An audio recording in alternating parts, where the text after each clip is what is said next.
Міне осындай котлет шығып тұр. Гарниріне өздеріңіз қалауларыңыз бойынша қоясыздар.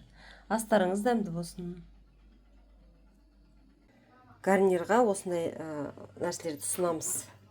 Бұлар өзі суды бірінші тазалап, одан кейін жуып, қазір отқа қоямыз. Соны піскен соң алып суытып, не ыстықтай беруге болады. Жылы күйінде жейміз. Котлетке қосып. Осы гарнир.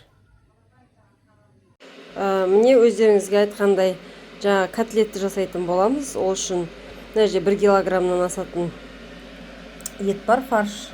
Бұл сиырдың еті, үккіштен өткіздік. Оған міне 4 орташа сарымсақ алдық, себебі сарымсақ етінен аз болса, екеуі бірдей болу керек. Немесе ет кішкене сәл көптеу болса да бола береді. Міне 2 жұмыртқа керек болады. Қазір бәрін араластырған кезде 2 жұмыртқаны қосып араластыратын боламыз. Қазір нанымыз жібісін. Оғанға дейін сарымсақты өккіштен өткізіп аламыз. Немесе мясорубкамен тартып қойсақ та болады. Міне өздеріңіз көріп тұрғандай, жаңағы сарымсақты нанмен бірге тартып алдым.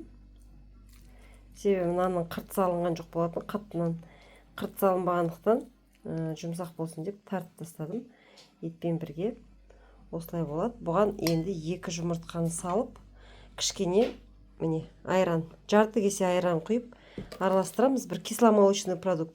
Сметана болады, жарты кесене 2 қасық сметана салсаңыздар, өте дәмді болады, сочный болады.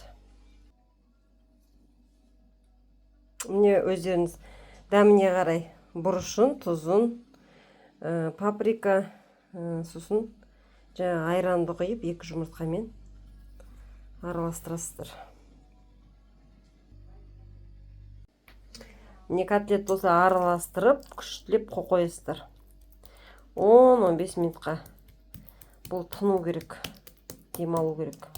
Сосын домалақ жасап, қазір духовкаға салатын боламыз. Жарт етпейміз, духовкаға саламыз. Көріп тұрғандай қолға жабыспайды. Не, вообще қолға жабыспайды. Осындай котлет шығады, бір 10-15 минут қойсаңыздар, жаңағы тынады ғой. Содан кейін осылай форма жасап, духовкаға саласыздар. 180 градуста жарты сағатқа.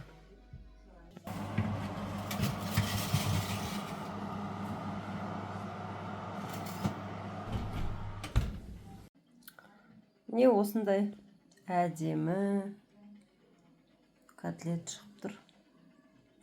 Гарниріне өздеріңіз қалауларыңыз бойынша қоясыздар. Астарыңыз дәмді болсын.